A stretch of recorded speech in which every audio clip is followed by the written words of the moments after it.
plus profond des entrailles de la terre, la soupe primale a jailli sous la pression d'une urgence absolue qui sait prendre son temps. L'urgence de la chimie qui s'impose partout. Chimie aussi, le phénomène qui forme le calcaire au fond des océans, avec la patience d'une momie guettant l'éternité.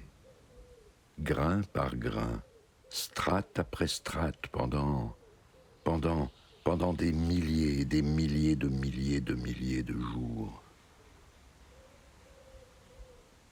Dans une mare d'idées informes, mes pensées en fusion s'enroulaient dans un magma de mots qui clapotait çà et là en surface. Parfois, la fournaise expédiait des lambeaux de syllabes aux limites de ma boîte crânienne. Et puis, le temps a fait son œuvre.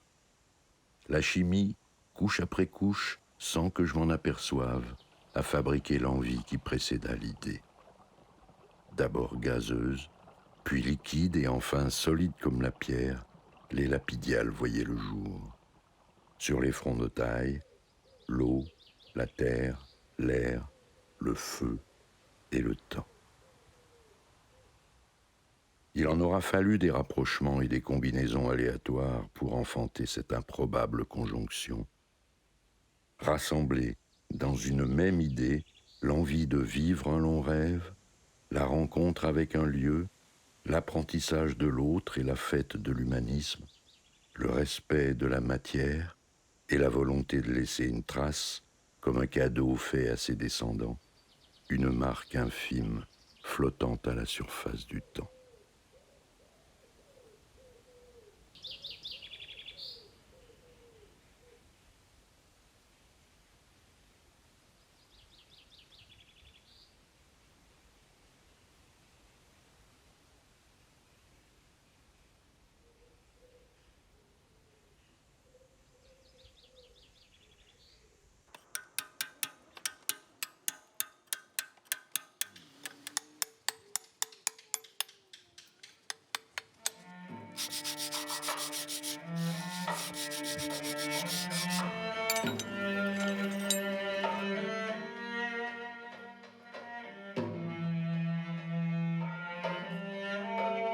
Le projet lapidial consiste à avoir des sculpteurs en résidence, un peu comme si c'était un symposium permanent. Le seul truc, c'est que au lieu de faire un symposium en sculptant les fronts de taille, comme le projet n'est pas encore sur pied, qu'on ne peut pas accéder aux fronts de taille en toute sécurité, etc., on a acheté des pierres à la carrière de Ténac. Les gens de la municipalité, ils m'ont déjà écouté, ils ont eu la gentillesse, je crois qu'ils ont cru au truc, enfin pas cru. Ils se sont dit, tiens, ils ont été intelligents, on n'a rien à perdre, on peut toujours voir. Et puis le bonhomme, il s'est accroché, il est revenu, j'ai fait beaucoup de navettes, etc., etc. Puis le conseil municipal, le 30 juin 2000, a voté l'attribution de la carrière, des anciennes carrières des Chabossières au Lapidial. Je pense que tous ceux qui ont la passion de la création, de l'art, et puis aussi dans un pays qui est quand même riche de pierres et puis de création, puissent évoluer et poursuivre un tel projet. Voilà. Les sculpteurs ont tout de suite donné leur accord, ils travaillent, tout le monde est content, ils logent chez l'habitant, enfin, tout se passe assez bien. Enfin, les gens de Port-d'Envaux se sentent un petit peu investis dans le projet, enfin, se sentent un petit peu concernés. Les sculpteurs, il y en a un qui vient d'Alsace, de Strasbourg, Éric Meyer. Il y a Sylvie Berry qui vient de Coix-la-Forêt. Donc Jean-Claude Baudon qui vient de Rochecorbon. Et puis Michel Caïric et Alain Donny qui viennent de La Rochelle. Et puis Glix Rigouteau qui est de Muron tout à côté.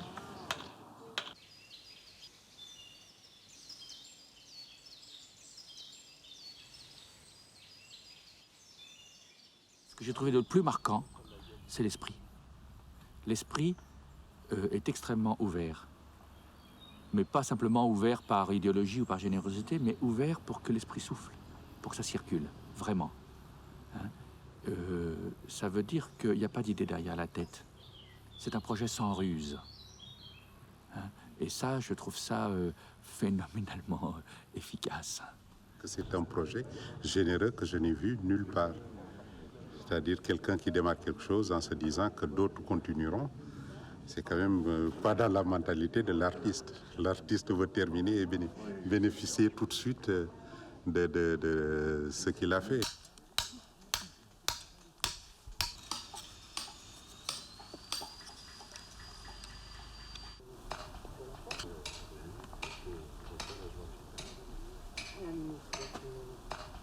On s'est mis d'accord sur le sujet, après on s'est mis d'accord sur ce qui correspondait le mieux à chacun, et puis ensuite on travaillait en haut, en bas, on connaît le travail de l'autre, donc c'est vraiment ça s'est fait tout seul, quoi, comme si on avait l'habitude de travailler ensemble.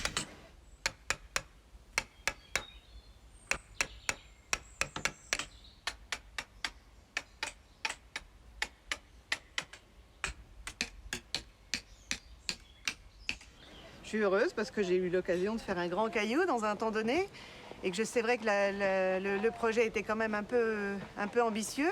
Je m'en rendais pas bien compte et je m'en suis très vite rendu compte.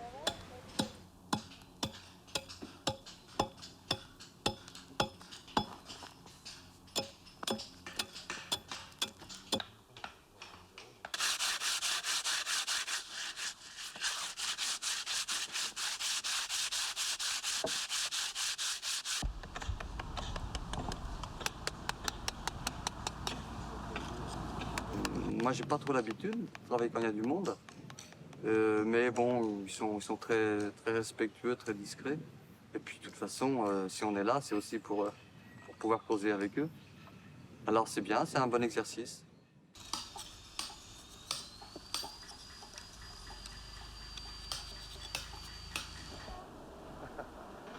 La chose la plus enrichissante, c'est effectivement la rencontre entre sculpteurs, entre public et sculpteurs, entre parrain et sculpteurs. Quelqu'un qui nous a dit qu'elle avait envie de s'asseoir devant et ça l'a reposé, ça l'apaisait de regarder la sculpture. Ça fait plaisir d'entendre ça. Et puis à ce moment très intense de cette grosse semaine pendant laquelle on a travaillé, on a contacté, on a eu des contacts avec les gens du cru. Ça, c'est des choses qui ne s'effacent pas. Comme la pierre, ça reste. J'ai fait ce petit dialogue entre un sculpteur et sa pierre pour bien marquer, essayer de faire comprendre aux gens, faire sentir plutôt que comprendre aux gens ce que seront les lapidiales quand ça fonctionnera. Et merde.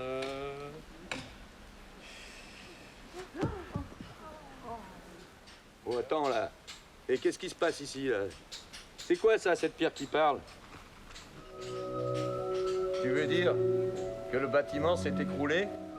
Basculer serait plus exact. À présent, dépose-moi à ma place. Et bon courage.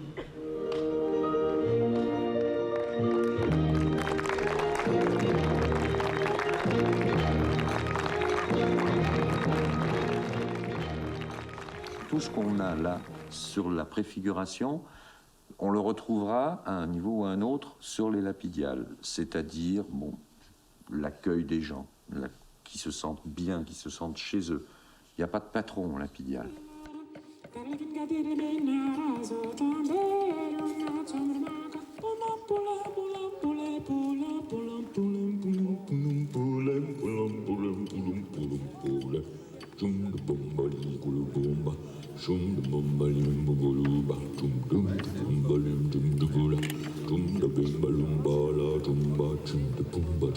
On va établir un dialogue entre l'art durable qu'est la sculpture sur pierre et les arts éphémères que sont le spectacle vivant.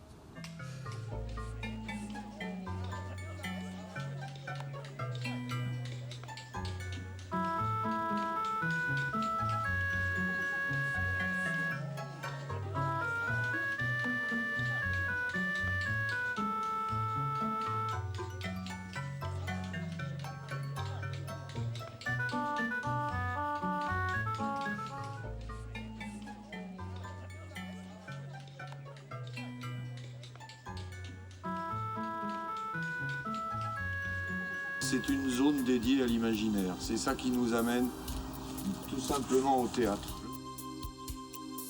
Il y a une acoustique extraordinaire. Ici, ce sera le théâtre.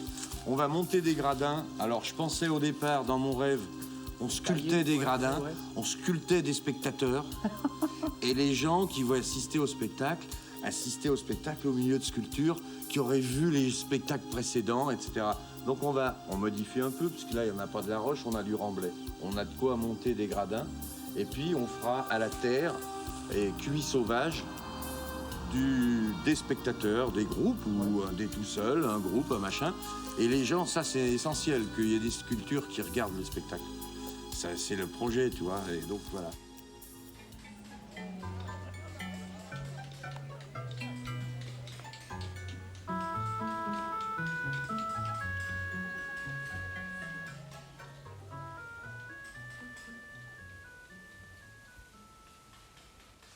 Donc ici, au Lapidial, l'idée c'était de départ, et c'est toujours, de commencer un chantier dont on soit sûr de ne pas voir la fin. J'ai divisé la carrière en 5 zones. Enfin d'abord les 4 éléments, plus le temps. Donc ici, puisqu'on est de ce côté, on est sur l'élément feu. C'est le monument aux morts pour rien, le seul au monde, il n'y en a pas d'autre. Le thème était donc un monument aux morts pour rien. Pour rien, un monument aux morts. C'est-à-dire que c'est pas les morts c'est pas un monument qui sert à rien, mais c'est un monument dédié aux morts qui sont morts entre guillemets pour rien. Donc là, c'est Eric qui a donc symbolisé justement entre guillemets l'idiotie de l'homme ou la réalité, on n'en sait trop rien, entre un homme qui pousse la terre, qui fait tourner, qui fait bouger la terre, au détriment d'autres personnes. Je pense que ça n'a pas besoin d'explication, donc voilà, donc ça a été inspiré. Et moi, de l'autre côté, j'ai réfléchi, je me suis dit, bon, depuis que l'homme est sorti des cavernes, il n'a pas trop évolué à ce niveau-là. S'il y a des morts pour rien, l'homme y est toujours pour quelque chose. Donc en fait, c'est sa propre nature, en fait, de se dénaturer tout seul. Donc sa propre nature, la propre nature, donc il est pris au piège par la montagne, qui en fait symbolise sa propre nature, quoi, d'où il vient. On a eu un petit problème qui n'est pas anodin, c'est la qualité de la pierre. Là, pendant, par exemple, la première semaine, ils se demandaient si c'était pas la brigade verte qui venait nettoyer le site, quoi. On y allait au piolet, tronçonneuse, ça voulait rien dire, quoi. Et je pense que c'est ça qui est sympa, c'est que les gens ont peut-être compris que la sculpture, c'est pas un coup de burin et hop, une oreille sort, un nez, une bouche. Il y a tout un travail en amont qui crée une complicité entre le sculpteur et sa pièce. Là, il y avait vraiment Dame Nature qui sculptait avec nous. C'est-à-dire, si elle avait envie de nous embêter, elle nous faisait tomber 1 mètre cube, ça m'est arrivé, et hop, l'épaule dégage, quoi. Alors là, on est obligé c'est pas de la terre, ni un nain de jardin. Donc là, c'est 2 semaines à reprendre l'idée. À mon avis, ce genre de cailloux, il faut improviser, travailler avec la matière, et puis on va dans le sens du vent. Au début, quand ils étaient sur les frontailles, c'est le temps qui commandait la durée de la résidence.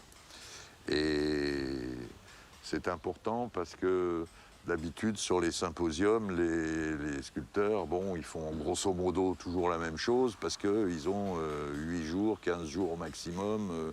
Ils ont des machines, des grosses pierres, personne ne peut les approcher. Et donc, bon, voilà. Nous, c'est pas les Jeux Olympiques, c'est pas les plus gros bras qui... Bon, on peut avoir des gros bras et bien sculpter, mais on peut être une petite nana toute fine et bien sculpter aussi, c'est pas un problème. Et si ça met plus de temps, ben, on leur donne le temps. Et ça, c'est un élément, le temps, très constitutif des Lapidiales. Voilà, alors sur le thème du temps, c'est un seul sculpteur, Alain Vandenbroek, qui a choisi ce thème-là.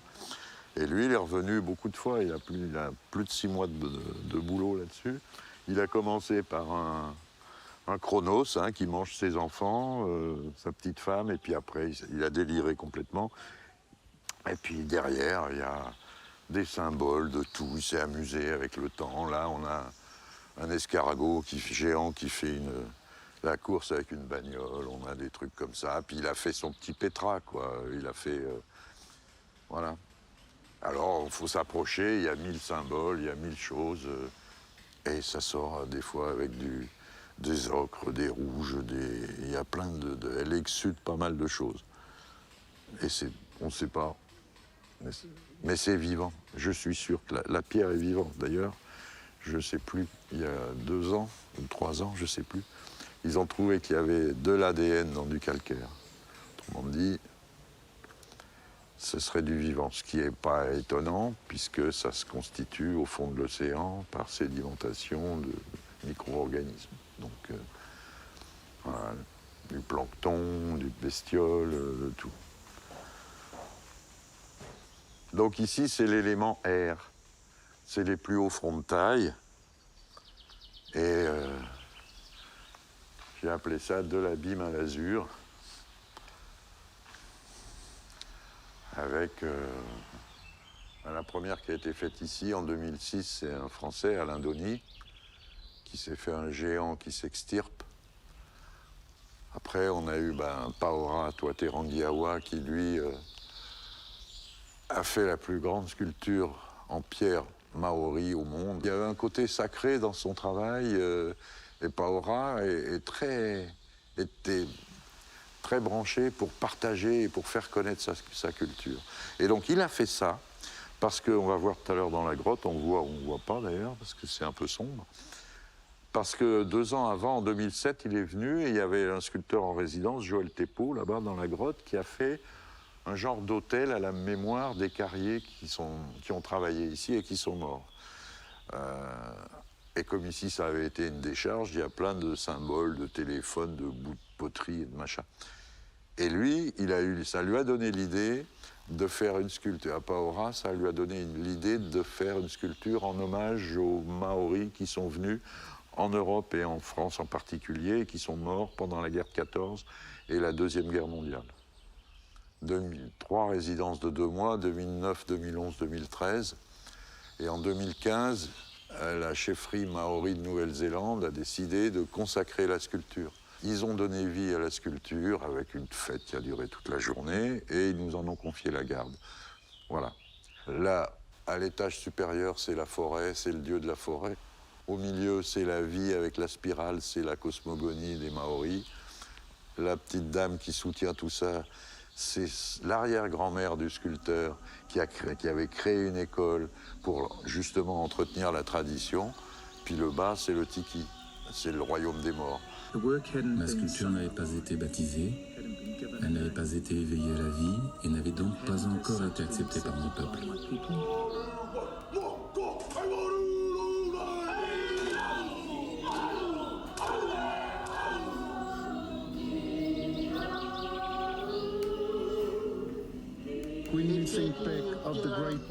Durant les 2 guerres mondiales, beaucoup de Maoris sont morts en France.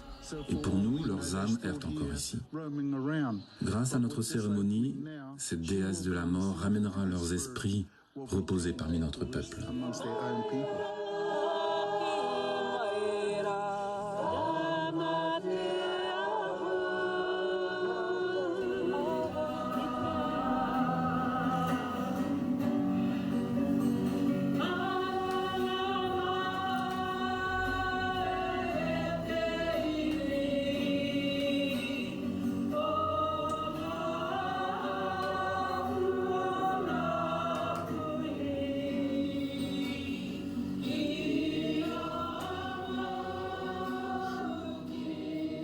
Après, on est sur la plus longue résidence, les 9 mois, d'Hatchetrit, qui lui nous a fait, à partir d'un symbole alchimique, un parcours de vie autour d'un tissu comme ça, avec toute sa famille, sa fille, sa femme, une tante, je sais pas. Là, on a un Japonais qui a fait un truc très catholique, je dirais. C'est marrant, mais la naissance, c'est Adam et Ève, hein, voilà, il y a le cordon ombilical qui se raccroche au soleil, et c'est très... Il y a ange et archange, il y a tout ce qu'il faut. L'autel, en hommage aux carriers qui sont morts ici. Là-dedans, il y a, dans le catafalque, il y a une momie de carrier. Et comme on les oblige à travailler à la main pour se foutre de moi, et là, il a mis une perforatrice marquée Ilti, bien sûr. Alors là, Joël Thépaut a pensé au carrier. C'est un Français, je crois qu'il était originaire du Massif central. Il connaît bien l'histoire du travail des carriers, l'histoire de la pierre. Donc il sait très bien que avant qu'il y ait des sculpteurs artistes, il y a eu des gens, des pierreux qui ont travaillé pas comme aujourd'hui, payés à l'heure. Ils étaient payés au mètre cube, si j'ose dire, qu'ils ressortaient de pierre. Donc c'était un travail très difficile. Certains en sont morts, etc. Donc là, ce qu'il a voulu faire, c'est un hôtel ex voto en mémoire à ces carriers qui ont travaillé ici. Quand il a terminé son travail, il a laissé ses chaussures, c'est godasse, n'est-ce pas, ici. Et Joël est quelqu'un de très humain qui aime travailler avec les autres artistes parce qu'il y a toujours un lien et un esprit d'équipe au Lapidial. Donc lui, il s'est dit, je fais mon œuvre, mais je veux travailler avec mon collègue à côté. Donc il lui a fait lui a fait la main. Ouais, Laurent Roussely, qui lui a fait... Laurent Roussely, il a fait une sorte de... C'est très BD, son truc. Il a fait une sorte de mère, comme ça, captive, avec des tentacules partout, qui garde ses enfants, qui ne veut pas les partager.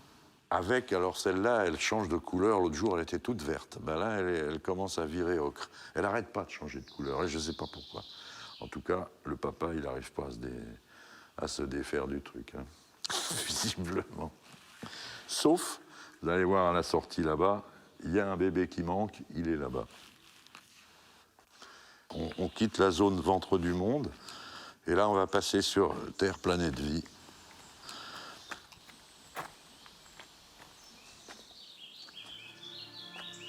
Oh là, bonjour. La tête du bébé, allez la prendre en gros plan. C'est la plus belle sculpture qu'on ait ici. Franchement, il y a trois coups de pointe et tout est là. Franchement, c'est assez extraordinaire. Il y a un Zimbabwéen ici, sur le thème. Richard Chapeau lui a fait l'évolution. Une Française, un Sénégalais. Voilà. Et tout ce qui est dans le creux, d'ailleurs je trouve ce qu'il a le mieux réussi, c'est tout ce qu'il a mis dans le creux là-bas. Et c'est vraiment étonnant. Non, il y a déjà des broches, mais il faut qu'on en rajoute, parce que le frontail est assez friable. Voilà, lui c'est une des vedettes des Lapidiales, le fœtus. Mais lui, alors, 2 mois, il y a des broches partout, parce que là, comme vous pouvez voir, la roche est complètement pleine de failles partout. Un maître, vraiment. Alors, un mec très fort, vraiment très fort. Puis un amour de garçon.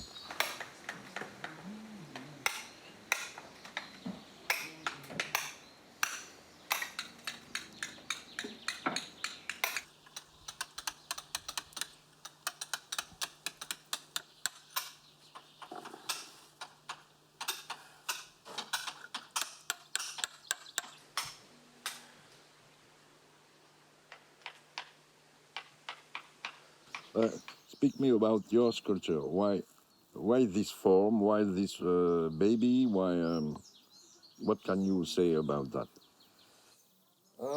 Actually, it's if you look at my sculpture, maybe it's the subject of sculpture. Maybe it's a little bit boring if compared with other subject, with other sculpture, because it's just a fetus. But in my fetus, no more sense than in real fetus. But I think in real fetus, for people who have fetus inside, it is very important. So it is whole world. See, so it's maybe not too much sense, but sense is very big actually. So I play not too much with subject, but I try to play with shape. The shape of sculpture get information inside the shape. Maybe it's easy to explain with abstract art. No, for other people, they imagine something different. in good abstract art, you can see this information in the shape of this piece. So maybe it's understandable what I say. Okay.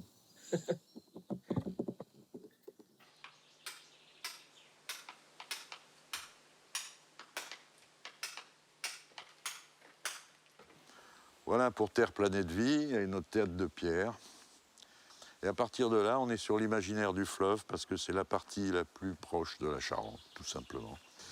Et là, c'est un Zimbabwéen, Tapiwa Chapeau, qui, lui, a fait Nyami Nyami, l'esprit du Zambèze. Bon, on nous raconte un peu la légende de Nyami Nyami, qui s'est, dans les années 50, opposé à ce que les Anglais fassent un barrage sur le Zambèze. Ils déportaient des gens pour le chantier, il y avait des villages qui s'installaient, etc., etc. Ça a causé des problèmes humains. Là, c'est assez intéressant parce qu'on a un Colombien en 2003 qui a fait le grand anaconda de l'Amazonie. Voilà, alors la confrontation des deux, lui, il a mis tout ce qui était faune, flore de la forêt amazonienne. Et c'est quoi cette couleur? Avec quoi il a mis? Pourquoi ça tient? Des pigments, je pense, naturels. Mais le bleu, j'ai des doutes quand même. Je pense que c'est plus du truc du bâtiment, pour tracer les traits dans le bâtiment. Mais ça tient bien.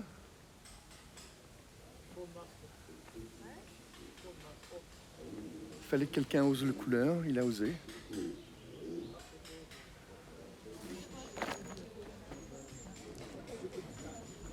Et ça, c'est la première des trois, qui reprend les fantaisies de ceux qui sont à côté de moi. Donc l'eau, le serpent, il y a toujours la petite fenêtre, qui vieillit de plus en plus. C'est quoi cette grenouille? Elle sort de l'eau. Alors, là, il y a le serpent. Vous connaissez? Ils vous ont fait entendre le la? Le la de Rameau. Bonjour. Bonjour. Alors, on avait fait écouter ça à des musiciens.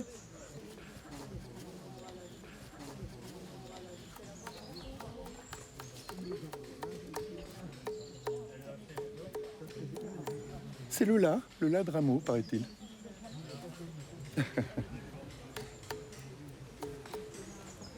La première sculpture abstraite qu'ils ont faite sur le site.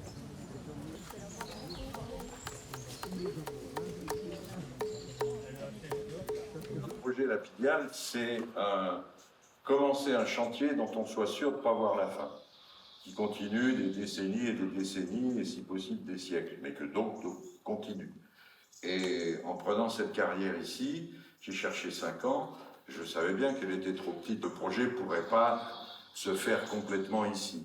Donc dès qu'on a pris cette carrière, on a commencé à sculpter les fonds de taille pendant 11 ans, 12 ans, et après on a commencé à partir de 2012 la suite, qui est la galaxie des pierres levées. Ça c'est la maquette, comme on pourra toujours mettre une pierre après une pierre, le projet Galaxie Lapidial d'origine pourra se perpétuer. La pierre de Ténac, depuis 2000 ans, rayonne, je dirais, toute seule. Elle est connue dans le monde entier pour sa qualité intrinsèque, qui est son grain, sa couleur. Et quand les gens veulent une pierre à grain fin et blanche ou légèrement ocrée, c'est du Ténac, quoi. Quand ils veulent une pierre à grain, c'est une autre carrière. Enfin, chaque carrière est unique au monde, de toute façon.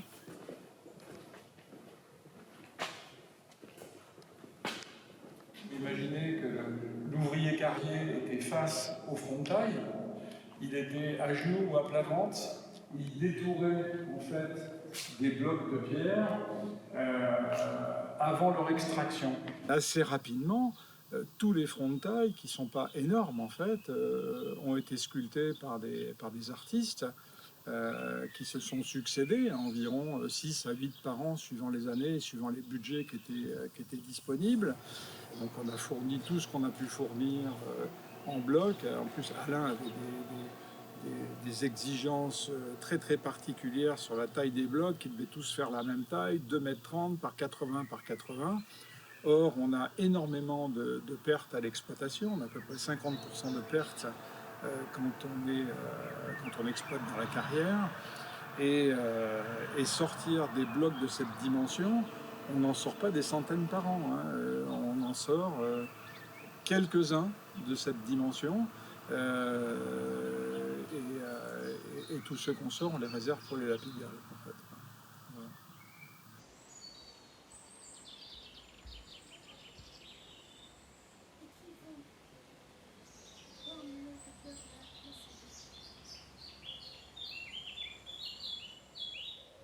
Un visage radieux.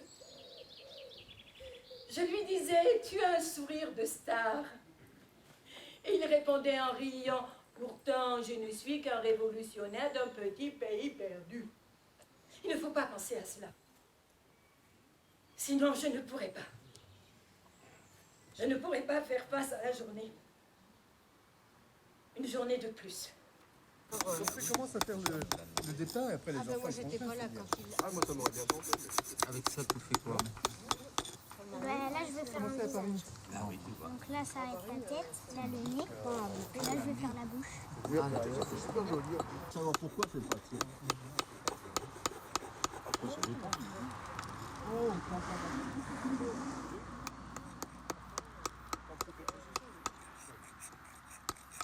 Allez, c'est parti. Ah, attends, c'est d'abord son nom. Je trouve que c'est assez tendre et en même temps c'est de la pierre qu'on a l'impression de travailler un matériau très noble, vraiment à l'image de ce qu'on voit dans les musées. Donc certes c'est pas du marbre, mais on a quand même l'impression de faire une vraie sculpture en pierre, tout en ayant une tendresse quand même. On se doute bien qu'il y a des pierres plus dures, ouais. Mais une fois fini, bah, c'est de la pierre, quoi. Donc c'est très satisfaisant. Tout en étant plus facile qu'il n'est paraît, ouais. Alors Cédric et Ophélie, vous faites quoi? On tente un portrait. On tente un buste. Elle tente un portrait. Elle tente. Je tente. Deuxième jour de sculpture. J'ai jamais sculpté avant. C'est un rêve d'adolescente que je réalise. Suite à une conversation avec un ami qui m'a parlé des lapidiales, je suis venue, je ne pensais pas trouver mon bonheur aussi rapidement. Et voilà, il faut être accompagné d'un bon prof, sinon ça ne marche pas. On est complètement perdu, mais ma foi, c'est assez... Ça sort petit à petit. Ça sort petit à petit, c'est ça qui est étonnant en fait. C'est qu'il y a quelque chose qui sort.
Voilà, c'est un ami qui m'en a parlé, j'ai contacté Alain Tenenbaum et puis J'ai été sélectionnée. Voilà. C'est une belle rencontre parce que vraiment c'est une équipe formidable. L'accueil est vraiment super. Le tambouillé qu'on appelle là-bas, le joueur de tambour, de K, c'est vraiment emblématique de la Guadeloupe pour moi. C'est ce qui m'a frappé dès qu'on arrive là-bas. Toutes les semaines, on voit les musiciens jouer dans la rue. Et puis le lambi. En fait, le tambour et le lambi, c'est des symboles vraiment de communication ancestrale et qui sont encore utilisés aujourd'hui dans la musique, dans les fêtes, dans le carnaval. Et du coup, pour moi, c'était important de représenter ces symboles-là qui sont très chers aux Guadeloupéens. C'est assez compliqué de travailler sur les cultures caribéennes parce que c'est des cultures à la fois très riches et complexes.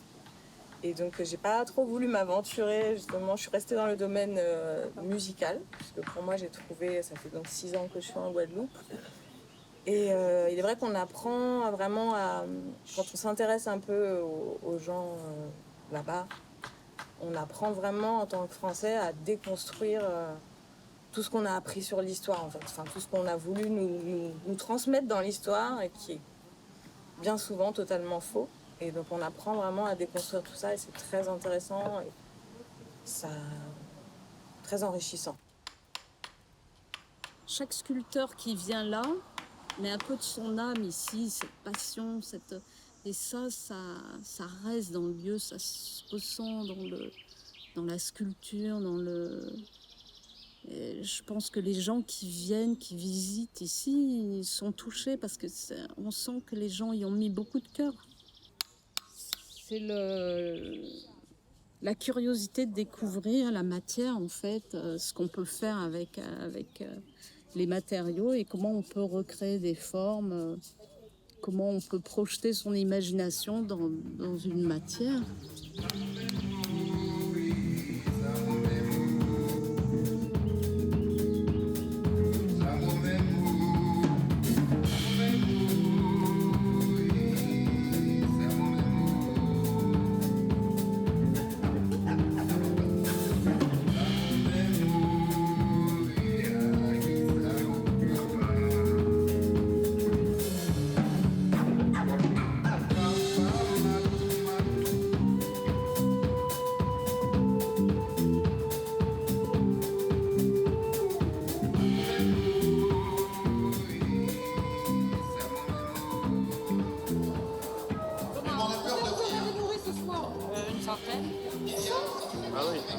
Même plus.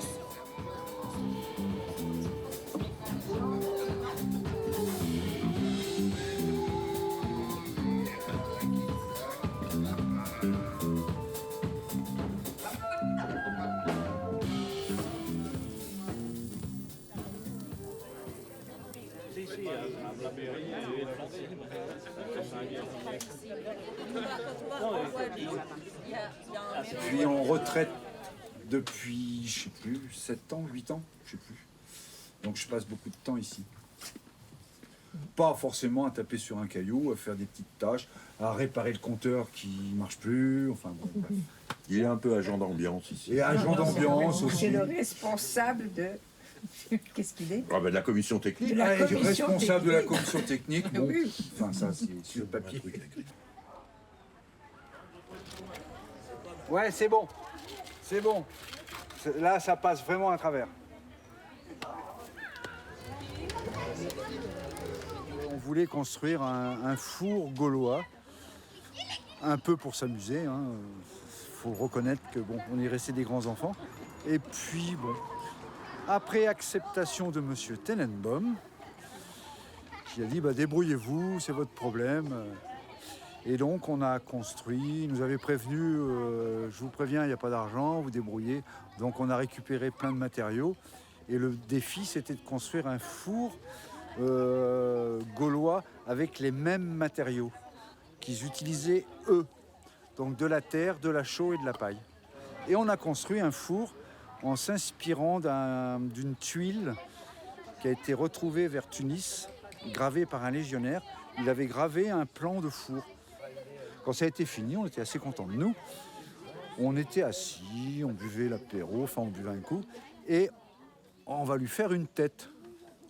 Puis de l'histoire de la tête, on dit ouais, il faut faire des bras. En fait, la blague a duré 1 an. On s'est amusé après. Alors ça n'a plus rien de gallo-romain évidemment. On s'est inspiré un peu des gargouilles de l'art roman et ainsi de suite.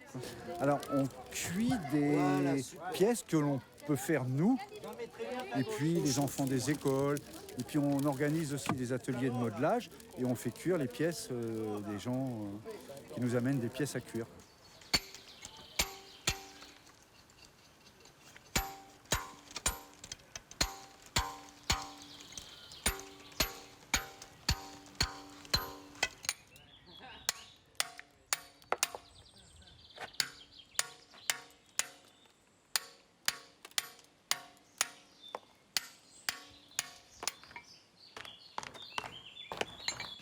A ver, para mí la escultura en general y la escultura en piedra siempre es un reto. La piedra se puede revelar rompiéndose y frustrándonos el proyecto. Entonces tenemos que trabajar con suficiente fuerza como para poder dominar el material, pero al mismo tiempo con la suficiente delicadeza y ternura para que no se rompa la obra. Y esto es difícil de conseguir.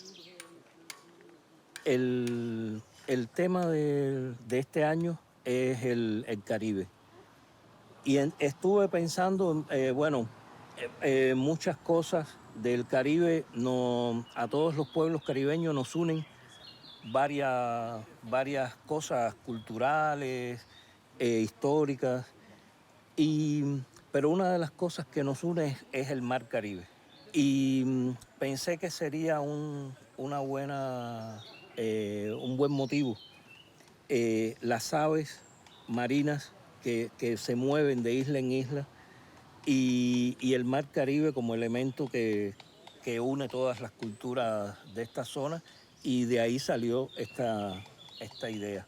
Mi trabajo no está directamente relacionado con las religiones y culturas de origen africano, pero toda la cultura africana está presente necesariamente en toda nuestra vida y nuestro trabajo siempre se ve reflejado. Quizás no con representación directa, pero sí, por ejemplo, con los movimientos que recuerdan las danzas, el ritmo de las formas.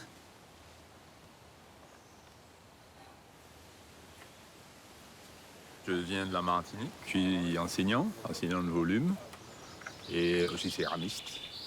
Et pour ce projet, j'ai décidé de travailler autour de l'idée d'une allégorie qui présenterait les Antilles et généralement toutes les îles de la Caraïbe avec 3 formes essentielles qui, pour moi, expriment bien l'histoire de ces régions, à savoir l'élément principal, la main. La main, c'est, on va dire, pour moi, représente soit la main de l'esclave ou la main du travailleur par la suite. L'idée des hommes qui ont été exploités dans ces régions. Et la roue, la chaîne, sont les formes symboliques qui représentent un peu l'industrie cannière, mais aussi l'esclavage en tant que tel. En fait, c'est des éléments qu'on utilise souvent pour représenter cette histoire. Et puis, à l'opposé des chaînes et des roues, j'ai mis cette fleur. Alors, c'est une fleur symbolique de la Martinique, c'est la fleur de l'hibiscus. C'est une fleur rouge. J'ai décidé de la mettre dans la main. Ça rappelle un peu le Christ, il y a une sorte de pointe percée dans la main. Dans cette fleur, il y a un trou. Et ce trou, on doit avoir l'impression que ça sort de la main, quoi. Donc, pour dire un peu de toute cette douleur du passé, sort des choses belles, des choses, on va dire, une façon de vivre où on met en avant surtout le beau, le bien. En fait, voilà, c'est l'opposé, en fait. Et c'est un peu cette idée-là que je veux faire ressortir. L'idée, c'est de transcender un peu ce passé. Voilà. Qu'est-ce que vous pensez de la galaxie de Pierre Levé, c'est-à-dire de ce projet qu'à un moment, votre œuvre sera au milieu de cet endroit Moi, je trouve que c'est quelque chose de très spécial de pouvoir laisser sa trace quelque part. Et en plus, être aussi au milieu d'autres artistes, moi, je trouve que c'est quelque chose de magnifique. J'aime bien aussi l'idée que ça se trouve à un carrefour de plusieurs routes. Donc, je pense que c'est un travail qui est là et qui peut-être par la suite va emmener tout un ensemble autour, un développement beaucoup plus important de la région. Moi, je trouve que c'est ça qui est intéressant. Mais c'est une superbe idée et donc très fier de pouvoir y contribuer.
Ouais, c'est ça. L'année dernière, je tournais en rond chez moi. Et je me suis dit, tiens, va faire un tour au Lapidial. J'ai vu que la buvette était fermée. J'ai proposé de l'ouvrir le week-end. Et puis cette année, j'ai proposé tous les jours parce que j'ai découvert une bande adorable. Alors que je fréquente le site depuis 2012 en stage, je connaissais pas si bien Geneviève, Alain, Didier, Jackie. J'ai découvert des gens adorables et je suis contente qu'ils m'aient accueillie. Je suis arrivée en 2001 pour le symposium et j'ai trouvé, amenée par un copain, et je me suis dit qu'il allait se passer des choses très importantes. Je ne sais pas, intuitivement, j'ai compris le projet, mais et je me suis dit, dans un an, j'arrête l'enseignement, comme j'ai prévu, et je vais venir peindre. Je vais venir. Toutes ces rencontres avec les sculpteurs d'un peu partout, ça m'a permis aussi de développer certaines pratiques artistiques aussi, voilà. Et bon, là, je suis là depuis 20 ans, on fait un peu tout, je suis secrétaire, mais bon, voilà, je fais aussi un atelier de peinture. Alors, il y a tout format, voilà, dessiné ou non. On peut faire un fond, par exemple, faire un fond ocre ou faire un fond noir, suivant ce que vous voulez faire. Ça, c'est quoi? Tu C'est peux- pareil. Bonjour. Bonjour. C'est très joli ce que vous faites. C'est de l'art naïf, inspiré de l'art naïf d'Haïti. Oui, oui. Voilà. Et voilà, donc pas besoin de connaissances techniques. Heureusement. Voilà. Chacun Ça se voit.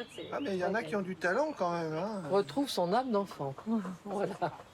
C'est parfait. Je me souviens d'un très joli moment, je ne sais plus quelle année, où on avait fait venir un laveur de main qui se trimballait avec son lavabo au milieu des gens. Là, il y avait plein d'arbres. Là.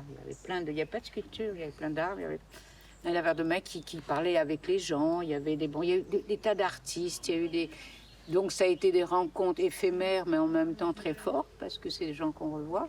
Et puis après, il y a eu le socle des Lapidiales, dont que ce soit Jean-Jacques qui fait de la photo, qui est la mémoire photographique de l'association. Françoise aussi, qui va en parler. Notre ami Alain Dumas, qui est venu, lentement, mais très, très, très sûrement au Lapidial, et puis qui a pris la lourde charge du club et qui en a fait quelque chose de formidable. Et donc on a ouvert le club le 9 mars 2014, c'est-à-dire nous sommes dans la 8e année.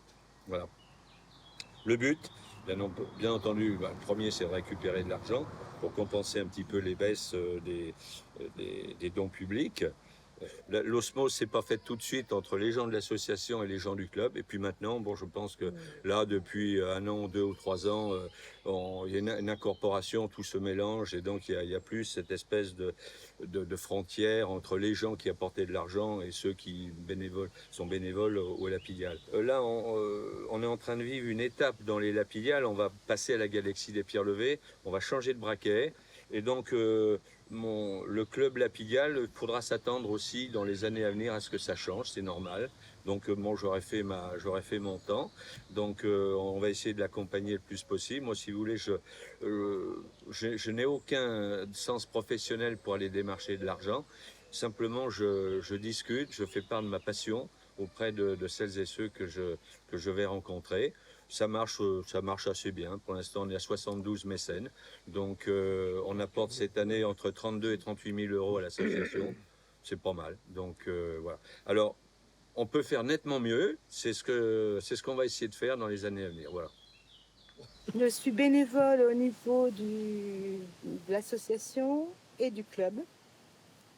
Puisque tu es la secrétaire. Voilà. Voilà. En fait, je suis une fille du pays. Moi, je suis une fille d'ici. Je suis une fille de Crasane, où je venais passer mes vacances quand j'étais toute petite. Et je suis toujours venue me promener dans les carrières. Je suis revenue longtemps après pour habiter la maison de ma grand-mère, que j'avais rénovée. Et là, c'était les 10 ans. Il y avait le livre qui sortait des 10 ans des Lapidiales, où il y a eu une souscription de fête. Et j'arrivais de La Rochelle et j'avais mis comme pseudonyme la Goélette, parce que j'arrivais du bord de la mer. Et donc Alain m'avait fait une petite lettre là pour me remercier qui était vraiment sympa, quoi. J'ai dit faut que j'y aille, quoi. Donc je suis venue là. Et donc j'étais ébahie par l'esthétique. Moi c'est l'esthétique qui m'a le plus touchée au début. Et puis le système de cooptation qui fait que tous les pays étrangers, je me suis retrouvée avec des gens qui avaient été en Inde, tous les pays étrangers étaient représentés et mêlés. Et c'est cette effervescence en fait d'art qui vient de partout avec des choses très très différentes qui fait une espèce d'émulation. J'ai connu l'atelier Lapidial, alors tout début, puisque j'ai assisté à la je dirais, préfiguration avec Ousmane Chow. Et puis, je suis venu régulièrement et il s'est développé une amitié entre Alain Tenenbaum et moi qui a fait que j'ai côté un petit peu à côté de lui, à donner des coups de main à droite à gauche. Ouais, j'ai de toute façon pris la décision d'accompagner jusqu'à l'ouverture de la galaxie, parce que c'est un projet qui me tient à cœur énormément. Donc, je travaille beaucoup sur ce sujet avec Alain et avec les partenaires institutionnels. Et puis après, au quotidien, je suis un peu l'empêcheur de tourner en rond qui emmerde tout le monde, mais ça j'ai l'habitude, donc ça ne pose pas de problème. Et accessoirement, je joue des couteaux et des fourchettes pour faire à manger aux gens. Voilà. Pour la fille Camille. Elle est décidée. Deuxième. 3, 4, 5, 6, 7, 8.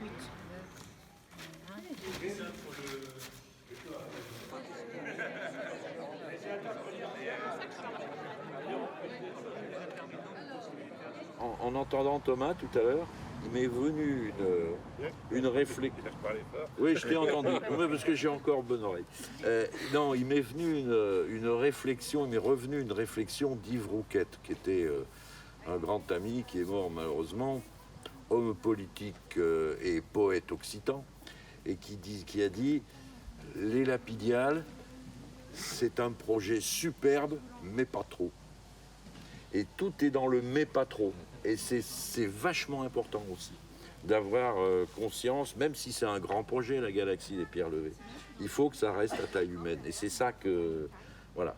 Mais pas trop.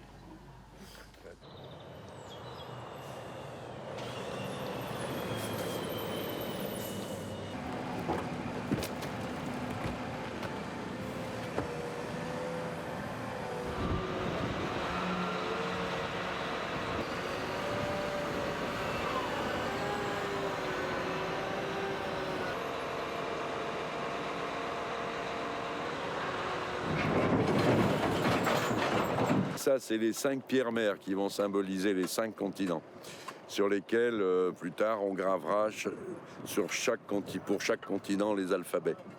Et derrière, ces 5 pierres mères vont partir 72 pierres, 5 fois 72 pierres, ce qui fera au total 365 avec les pierres mères, qui chacune symbolisant des continents. Et on a déjà, nous, sculpté au Lapidial 51 sculptures. Il y en a 309 encore, à raison de 6 à 8 par an. Il y en a pour une quarantaine d'années, quoi. Voilà, c'est ça le truc.